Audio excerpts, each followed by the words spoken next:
Hey guys, it's me Taff, and welcome back to If My Heart Had Wings part number 4.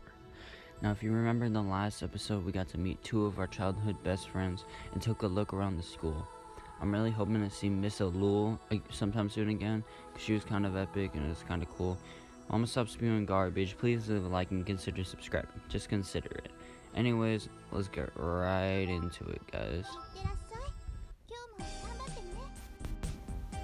He recently got a girlfriend. He's really into her.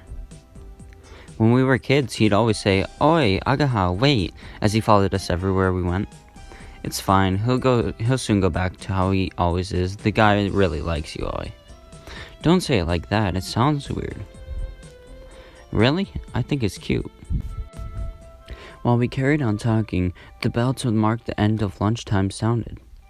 Everyone put away their lunch boxes and got ready for the next lesson. Agaha went back to her seat. She stopped halfway, then walked back. "What's up?" Agaha seemed concerned about those around us and lowered her voice. "I was wondering how you know about Katori." "Well, the truth is, my mom asked me to be the dorm mother of a student dormitory." I lowered my voice so that those around us couldn't hear. "The caretaker of a dormitory?" "Katori is boarding there." "Oh, really?" My mom asked me to take good care of Katori. Even if she hadn't, I'd be worried about her anyways. As she listened to my explanation, Agaha thought it over. Her expression darkened somehow. If it carries on like this, she'll stop coming altogether. Everyone's worried about her. It looks like she's not really enjoying school. It looked as if she's saying, "I can't believe she doesn't enjoy school. You seem to enjoy it." "Me? Of course I do. It's a fun school, that's why." "I guess." It was still my first day at a new school, but I was enjoying it quite a lot too. "Really? Is that so?" Whether or not she was convinced by my story, Agaha mumbled something or other and as she returned to her seat.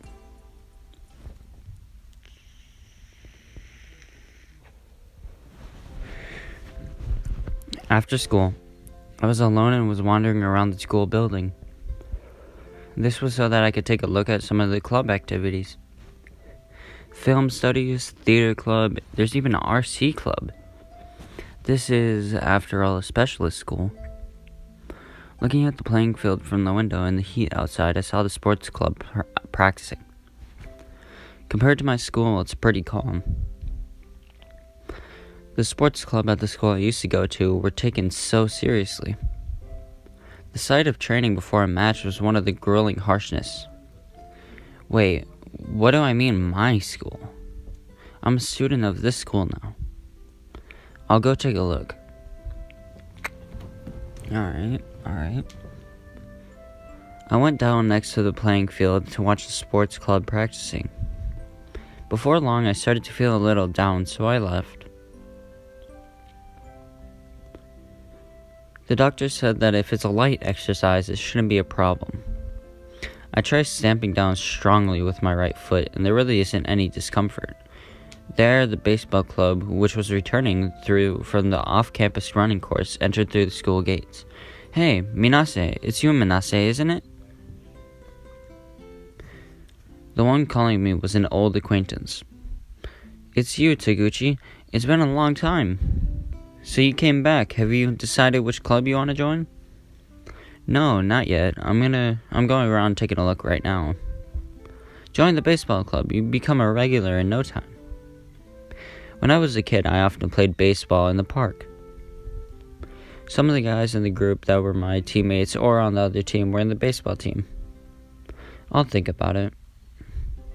I casually responded, and the baseball team's member replied, "Come on, join us, seriously," as they returned to the playing field. If I could do physical activities, baseball, and in fact anything, would be okay. As I grumbled to myself, I felt that I didn't want to go back to the playing field, so I entered the path leading back to the back of the school. I spent a while walking around the back of the school. It was called the rear garden, but it looked like it hadn't been taken care of at all, and it was just an empty space with weeds growing everywhere. In that empty space, there was a garage. Ooh, is this the weed shack? Hello, I'm coming in. It looks like nobody's here, but I thought I should just say something to let them know just in case. Is this place used for club activities too? Or is it used for lessons? I don't know what they're used for, but there are many tools and parts crammed onto the shelves that cover the wall. Then, in the center, is a huge object covered with a sheet. That kind of looks like the plane we saw in episode 2, or episode 1. The feelings that had washed over me like a wave when I was watching the sports club strangely subside from being here. The tools in the dimly lit garage must have reminded me of all the times I would tinker with my bicycle. What is this used for? I can feel the sound of my footsteps as I sneak inside the garage.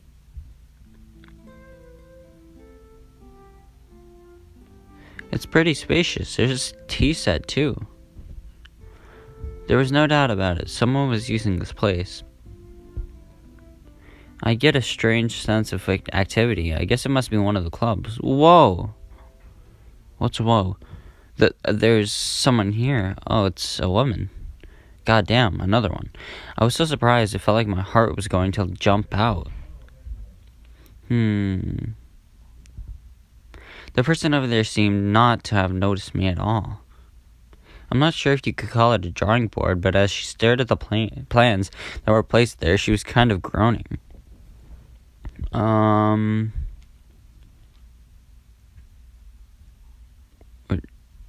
just sorry for letting myself in here. I'm gonna go now. It's no good. She didn't hear me. Her eyes were so serious as she stared at the plans, and she looked like she was really concentrating. I didn't know what to do, so I just looked at her from the side. Now that I look closely, she's really beautiful. Damn. Man's a pervert. Hey, why am I staring at her? I hurriedly looked away. However, it looks as if she hasn't noticed me, so I take another glance. She looks quite mature. Is she in the 5th grade? She's so pretty. Katori is pretty too, but this person is different and has like a mysterious charm. Whoosh! She suddenly stood up. I'm sorry. Without thinking, I avert my eyes and apologize, but she's looking straight past me and grabs a big, thick book from the shelf. Yes, that's it. She flicked through the pages and looked like she had found something before going straight back to her seat. Damn. Ah. In good spirits, she began swiftly drawing the plans. The pen made a nice swish swish sound as it ran across the page. The feeling of maturity that she had until just now suddenly changed. When she smiles all of a sudden, she looks more like a kid. As her eyes looked straight at the plans, they looked as though they had a crystal clear purity to them. Just like an innocent child, her eyes looked as though she believed that the world is full of wonderful, sparkling things. Ha ha ha, there we go. Her hand stopped moving. I got the timing right. Excuse me. She finally noticed me. Oh, hello. Even though I had unexpectedly appeared like that, she didn't show any signs of caution, and still in good spirits, smiled as she greeted me. Hi. I thought that I should say something to her, but I didn't think of what to say after that. What's up? I'm sorry that I just lumped myself in here. I just transferred here today, but I was taking a look at the club activities and got lost and came in here. I got a little carried away and said more than I needed to, but she didn't see. She looked at me as if to say yes, and I don't mind if you let yourself in here. It seemed like a kind of blunt way to say it, but she wasn't angry or anything. She has a strange way of speaking. Well, I'm sorry. I'd better go. As I said that like a total loser, a huge sound echoed around the garage. What's that noise? Oh, I'm hungry. Bruh.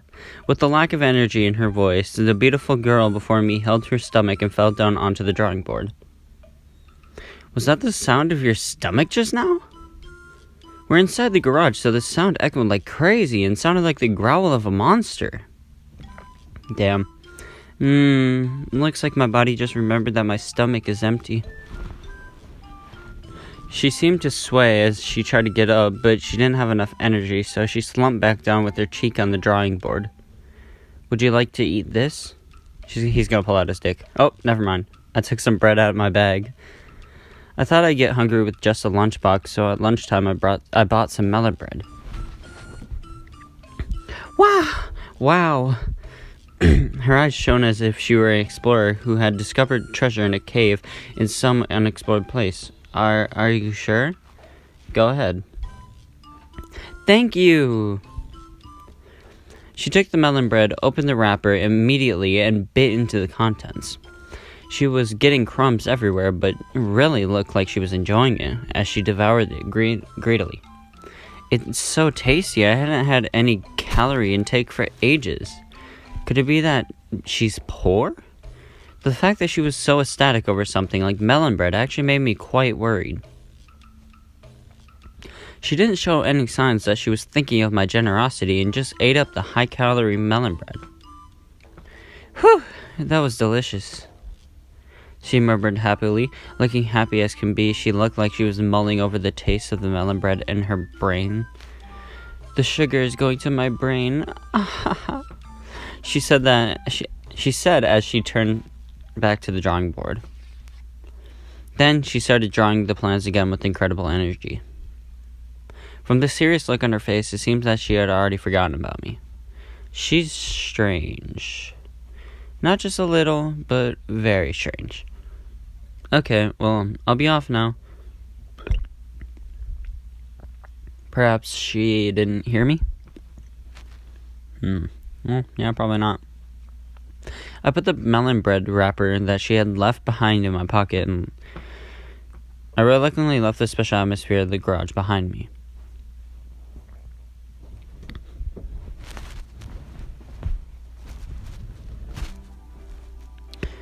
Well then, maybe I should head back.